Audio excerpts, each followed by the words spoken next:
ദുൽഖർ സൽമാനും ആഡേറ്റ്സിന്റെ സംവിധായകൻ നഹാസ് ഹിദായത്തും ഒന്നിക്കുന്ന പുതിയ ചിത്രമാണ് അയാം ഗെയിം. ഒരു വലിയ ഇടവേളയ്ക്ക് ശേഷം ദുൽഖർ സൽമാൻ നായകനാവുന്ന മലയാള ചിത്രം എന്നതിനാൽ തന്നെ അയാം ഗെയിമിന് വലിയ ഹൈപ്പുണ്ട്. ഇപ്പോഴിതാ സിനിമയിലെ നടൻ ആന്റണി വർഗീസും ഭാഗമായിരിക്കുകയാണ്. സിനിമയുടെ അണിയറ പ്രവർത്തകർ തന്നെയാണ് ഇക്കാര്യം സമൂഹ മാധ്യമങ്ങളിൽ അറിയിച്ചത്. കഴിഞ്ഞ മാസമായിരുന്നു സിനിമയുടെ ഔദ്യോഗിക പ്രഖ്യാപനം നടന്നത്.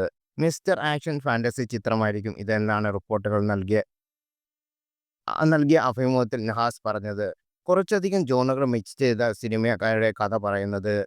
പ്രേക്ഷകർ ഇപ്പോൾ റോഷാക്ക് പോലുള്ള വ്യത്യസ്തമായ സിനിമകൾ തിയേറ്ററിൽ സ്വീകരിക്കുന്നുണ്ട്. അതാണ് ഞങ്ങളുടെ ധൈര്യം എന്ന് നഹാസ് വ്യക്തമാക്കിയിരുന്നു. ദുൽഖർ സൽമാൻ എങ്ങനെ കാണാനാണ് ആരാധകർ ആഗ്രഹിക്കുന്നത്? അത്തരമൊരു സിനിമയായിരിക്കും ഐ ആം ഗെയിം എന്നാണ് റിപ്പോർട്ട് നൽകിയ അഭിമുഖത്തിൽ സംഗീത സംവിധായകനായ ജെയ്സ് ബിജോയ് വ്യക്തമാക്കിയത്. ഒരു സ്പോർട്സ് ആക്ഷൻ ഫാന്റസി ചിത്രമാണ്. നഹാസ് ഒരു സിനിമ എടുക്കുന്നത് പ്രയത്നം നിസ്സാരമല്ല.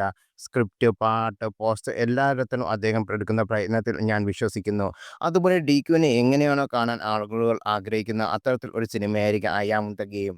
ഒരു നല്ല സിനിമയിൽ മാക്സ് മൊമെൻ്റൊക്കെ ഉണ്ടാവും. അത്തരം ഡെപ്തുള്ള കഥയുണ്ട്. ഒരു എൻ്റർടൈൻ ആയിരിക്കും എന്നും ജോയ്സ് പറഞ്ഞിരുന്നു.